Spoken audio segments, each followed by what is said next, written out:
Então, assim, só pra deixar claro, pessoal, muita gente fala assim, você não acredita na Bíblia. Cara, como não acredita? A Bíblia, o negócio foi escrito, tá lá, e tem o Velho Testamento. Não, o Sérgio Sacani acredita na Bíblia.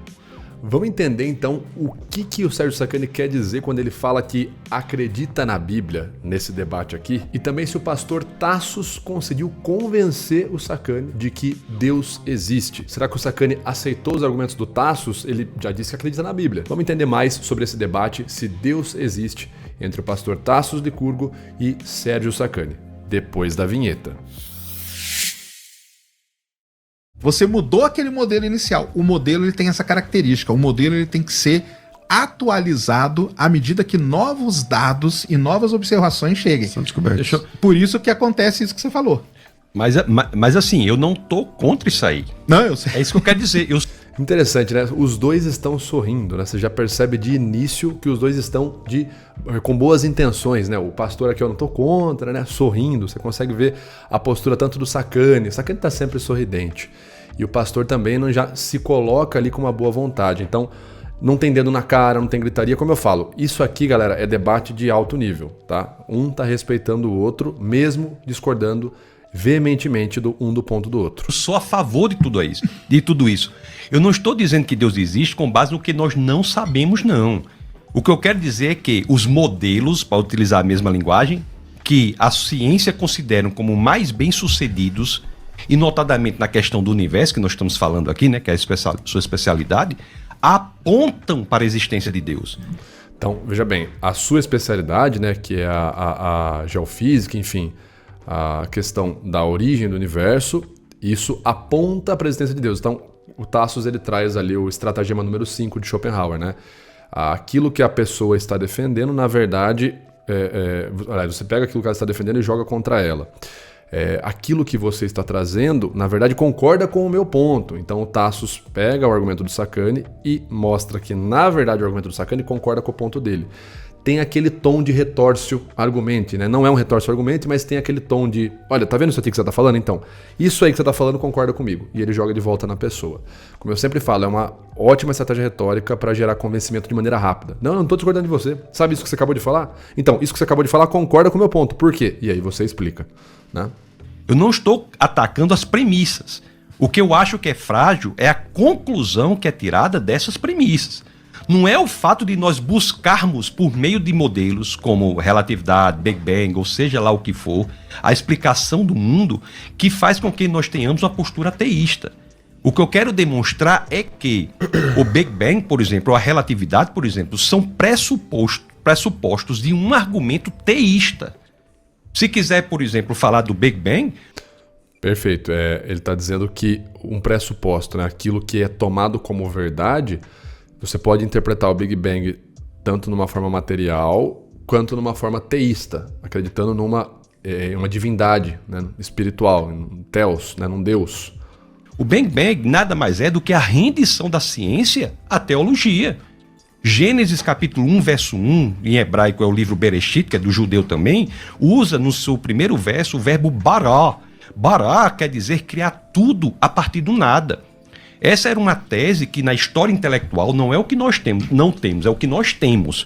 Na história intelectual humana, nós temos uma produção intelectual desde da Grécia Antiga até o idealismo alemão, em meados do século passado, dizendo que o universo nunca havia vindo a existir.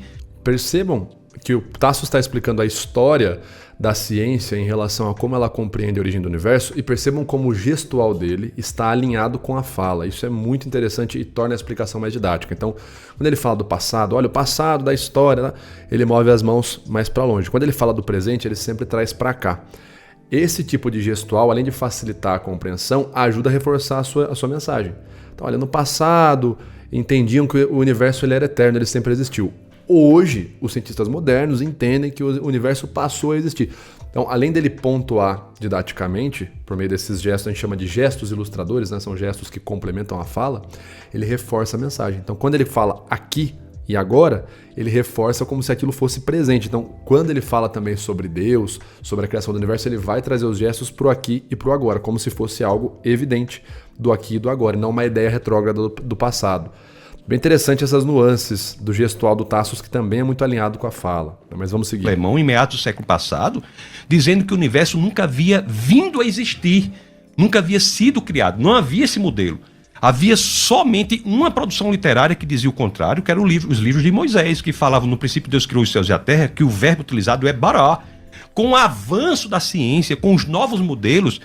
Com o avanço da ciência, e ele já correlacionando, né? Os livros de Moisés com o avanço da ciência, gestualmente todo mundo no mesmo lugar. Então ele está deixando claro pelo gestual e pela fala que a ciência atual, moderna, ela já concorda com o que estava nos livros de Moisés há mais de 2000 anos. Enfim, vamos ver como ele concilia esses dois argumentos. Nós temos hoje, por exemplo, o Big Bang como um dos modelos, o modelo mais bem sucedido na explicação da origem do universo. Eu não estou dizendo que não existem outros. O que eu estou dizendo, vários, mas esse é o mais bem sucedido. Aqui no podcast nós podemos estar vários modelos, mas na hora de soltar o foguete lá, né, de fazer alguma coisa, de fazer não sei o quê, tem que escolher um. Perfeito. Então, o Big Bang, que é o modelo mais bem sucedido da história do universo, faz com que a ciência se renda às escrituras. E o cientista... Por que você fala isso? Porque porque geralmente todo mundo que defende Big Bang, ele vai dizer que eles não são contra assim, a Bíblia, né? Falar a Bíblia está errada e tal.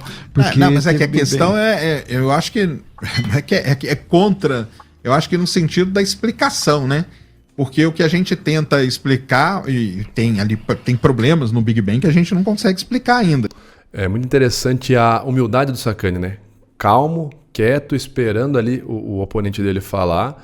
E vejam, ele reconhece uma fragilidade no próprio modelo teórico dele, né? O Sacani vai lá e fala, olha, tem coisas no Big Bang que a gente também não consegue explicar, né? Quer ver, ó? Tenta explicar e tem problemas no Big Bang que a gente não consegue explicar ainda. Então, quando ele admite uma fragilidade dessa no próprio modelo que ele está defendendo num debate, né, e isso é algo intelectualmente muito honesto, ele é percebido como mais humilde e ele é percebido como mais grandioso ainda no debate.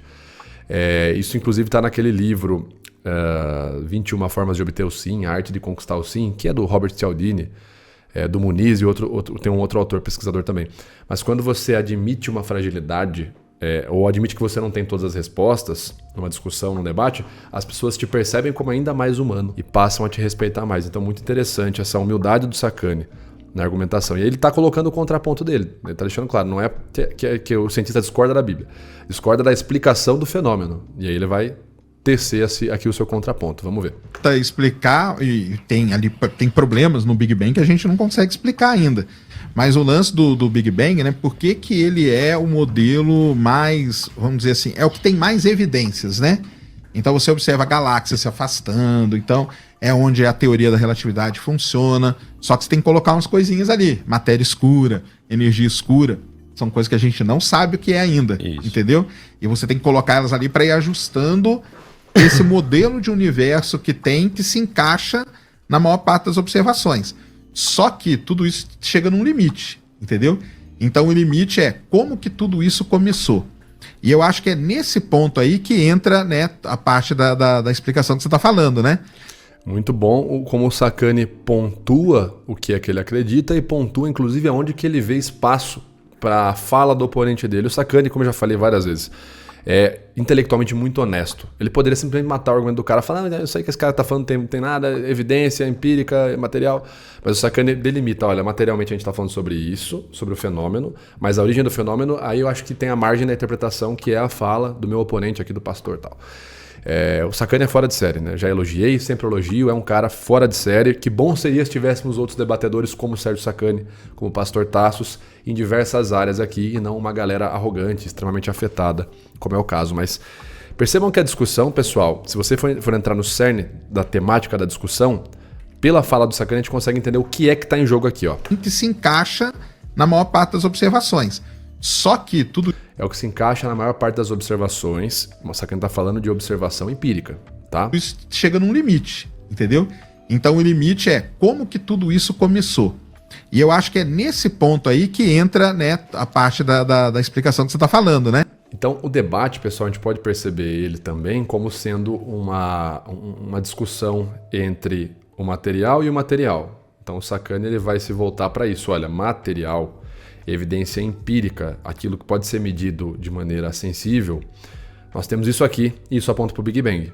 E o Tassos vai dizer, essas evidências sensíveis que você tem, elas apontam para o Big Bang, mas a causa do Big Bang, né, a origem causal do Big Bang, que é algo que a gente tem que discutir filosoficamente, porque não existe a molécula da causa, né? A causa é um pressuposto racional.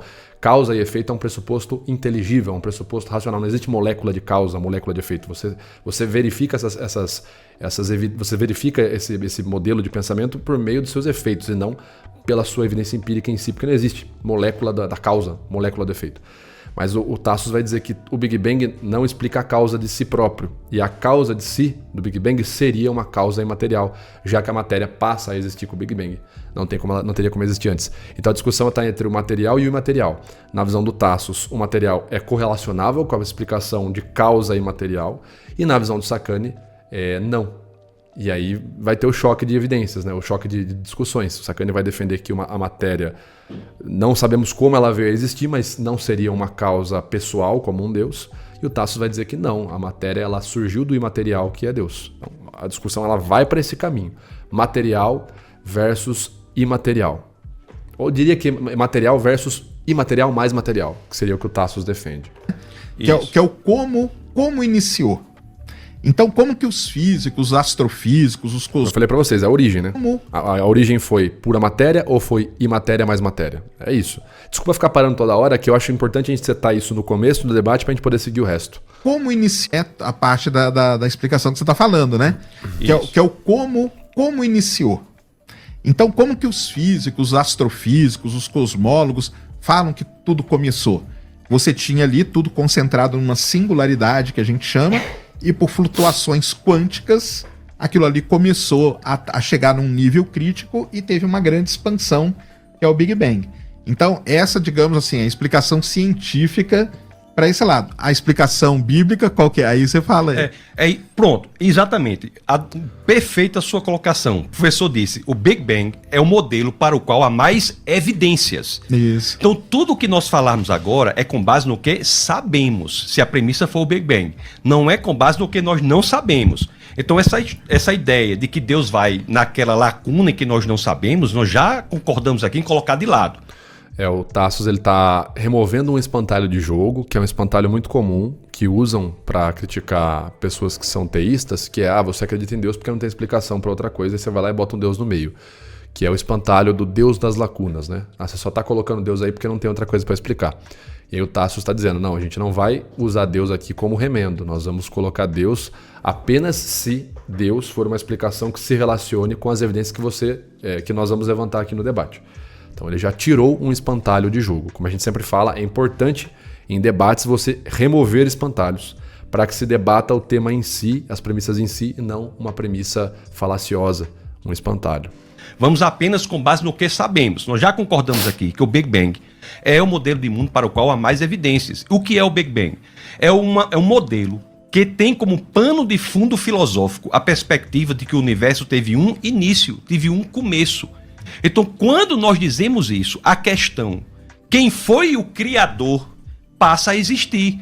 Porque antes, quando o universo não era tido como algo que veio a existir, existia desde sempre, isso era o que toda a literatura dizia, até que adventos do século passado fizeram com que o cientista mudasse de ideia contra a vontade dele. Segundo a lei termodinâmica, universo em expansão, radiação de fundo, galáxia cimenta, a teoria da relatividade, Einstein mesmo coloca uma constante na teoria, ele cria a teoria dá um modelo de universo com início, ele diz, meu Deus, ele coloca uma constante para dar um modelo de universo sem início, gera uma divisão errada, lá por zero na matemática. A matemática, a contraparte formal da teoria, faz com que o cientista, contra a vontade dele, retire a constante cosmológica. E ela pode estar voltando agora. Sim. Porque muita gente indica. Então, a constante cosmológica seria o quê? A ideia de que o universo sempre existiu. Seria uma constante, né? Então, ele está falando sobre Einstein, né? O Tassos está dizendo que Einstein vai lá e coloca um universo... seria muito mais correto e razoável compreender todas as nossas constantes da realidade, né, que permeiam a realidade, as constantes ontológicas, vamos dizer assim, se você compreende o universo como tendo tido um início. Porque é muito mais fácil explicar e correlacionar tudo que a gente tem na biologia, na física, na natureza, se você pensa no universo tendo início, do que se você pensar no universo sendo eterno. Então, Por que isso acontece? Porque nós não temos uma evidência direta, ninguém filmou o começo do universo, ninguém foi lá e registrou o começo do universo. Então, tudo que nós temos são os registros pós o que é que tem acontecido.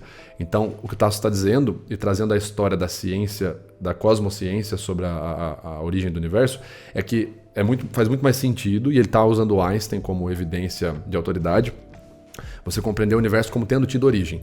Quando o Tasso começa a citar Albert Einstein, igual ele faz aqui, e ele traz a história de como que os cientistas pensavam primeiro, como que na antiguidade se pensava e depois na ciência moderna, e ele cita figuras de autoridade como Albert Einstein, ele está fazendo o que a gente chama de apelo ao logos. Tá? Lembrando, a gente tem os 3 pilares, o ethos, o pathos e o logos. O logos é justamente o apelo à razão. Isso transforma o seu argumento num argumento de autoridade. Você começa a transmitir autoridade sem precisar apelar para a autoridade. Você vê o Tassos explicando a história da ciência, citando figuras relevantes para a história da ciência, como por exemplo Albert Einstein, você olha para o Tassos e fala, caramba, esse cara sabe muito, o Tassos é fera. Essa é uma forma de você transmitir autoridade sem ficar gritando que você é uma autoridade.